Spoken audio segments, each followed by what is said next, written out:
আপনাদের ঘরে সর্বপ্রথম মেয়ে হয়েছে কার কার দেখি? প্রথম মেয়ে কার?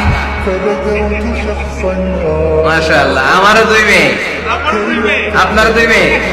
মাশাআল্লাহ। হাত নামান চড়াঙ্গার ভাইরা, হাত নামান। তো এই ঘরগুলো বরকতময়। আল্লাহ রাসূল সাল্লাল্লাহু আলাইহি ওয়াসাল্লামের 3 ছেলে ছিল, একজনও বেঁচে ছিল না। আল্লাহ নিয়ে গেলেন ছোটবেলায়। 4 মেয়ে ছিল, ওনারা বেঁচে ছিলেন। রুকাইয়া, যায়েনাব, উম্মে কুলসুম আর ফাতেমা। আওয়াজ করে পড়েন সুবহানাল্লাহ। ফাতেমা রাদিয়াল্লাহু তাআলা আনহাকে আল্লাহ রাসূল সাল্লাল্লাহু আলাইহি ওয়াসাল্লাম খুব বেশি ভালোবাসতেন। আল্লাহ রাসূল সাল্লাল্লাহু আলাইহি ওয়াসাল্লাম বলতেন, ফাতেমা তু বিদউন মিন্নি, ফাতেমা আমার কলিজার টুকরা। যে ফাতেমারে কষ্ট দেয় সেজন্য আমি নবীকে কষ্ট দেয়, আর যে ফাতেমার মুখে হাসি ফুটায় সেজন্য আমি বিশ্ব নবীর মুখে হাসি ফুটাই। সুবহানাল্লাহ।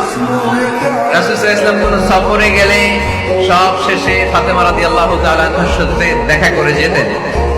আবার সফর থেকে যখন আল্লাহ রাসূল সাল্লাল্লাহু আলাইহি ওয়াসাল্লাম ঘরে ফিরতেন, তখন এসেই আল্লাহ রাসূল সাল্লাল্লাহু আলাইহি ওয়াসাল্লাম ফাতেমা রাদিয়াল্লাহু তাআলা আনহার সাথে দেখা করতেন। নারীদেরকে খুব ভালোবাসতেন। বলতেন রিফকাম বিল কাওয়ারির, কাচের গ্লাসের সাথে আল্লাহ রাসূল নারীদেরকে তুলনা দিয়েছেন। কাচের গ্লাস যেমনি আস্তে রাখি, আস্তে ধরি, আস্তে উঠাই, আমাদের মা বোনদের সাথে যেন আমরা খারাপ আচরণ না করি, আমরা যেন মেজাজ না দেখাই, আমরা যেন মুচকি হাসি দিয়ে কথা বলি। এদিকে বিবাহিত আছেন কারা কারা আজকে দেখি? বিবাহিত? এই ছোট বাচ্চারা তোমরা হাত দিল না আবার। মাশাআল্লাহ, হাত নামান। আপনারা বাসায় রাগারাগি করেন না তো? ভাবিদের সাথে রাগারাগি করবেন না। আপনার ব্যাপারে ভাবিদের কাছ থেকে আল্লাহ তাআলা সার্টিফিকেট নেবেন। খায়রুকুম খায়রুকুম লিআহলি, তোমাদের মধ্যে আল্লাহর কাছে ওই ব্যক্তি সবচেয়ে সেরা যে তার স্ত্রীর কাছে সেরা। এজন্য স্ত্রীর সাথে ভালো আচরণ করবেন, মুচকি হাসি দিয়ে কথা বলবেন। আল্লাহ রাসূল বলেছেন, তাবাসসুমুকা ফি ওয়াজহি আখিকা সাদাকা, you smile to your brother, it's a charity. তুমি তোমার ভাইয়ের দিকে তাকিয়ে যে মুচকি হাসি দাও, ওই মুচকি হাসি দিলেও সদকার সওয়াব দেয় কে? আপনি স্ত্রীর সাথে মুচকি হাসবেন, সওয়াব আছে না নাই? স্ত্রীকে ভালোবাসার কথা শোনাবেন, সওয়াব আছে না নাই? এমনকি আল্লাহর হাবিব বলেছেন, অফি বুদআই আহাদিকুম সাদাকা, তোমরা শীতের রাতে স্বামী স্ত্রী যখন এক কম্বলের নিচে সময় কাটাও, ওই সময়গুলোর জন্য তোমার আমলনামায় সওয়াব দিয়ে ভরে দেয় কে?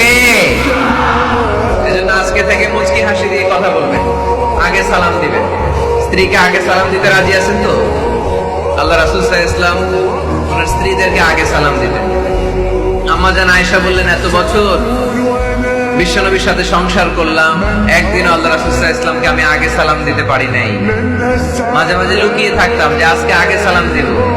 কিন্তু আল্লাহ রাসূল সাল্লাল্লাহু আলাইহি ওয়াসাল্লাম এশার নামাজ পড়ে যখন ঘরে ঢুকতেন, ঘরে ঢোকার অনেক আগ থেকে আম্মা জান আয়েশাকে বলতেন, আসসালামু আলাইকুম ওয়া রাহমাতুল্লাহি ওয়া বারাকাতুহু।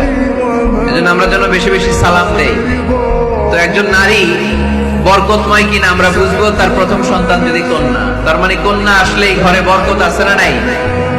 আছে। এরপরে কন্যাকে যখন আপনি শিক্ষাদান করবেন, ভালো পাত্রের হাতে তুলে দিবেন, তখন ওই কন্যা বাবার জন্য জান্নাতের দরজা খুলে দেয়। সুবহানাল্লাহ পড়তে পারলেন না?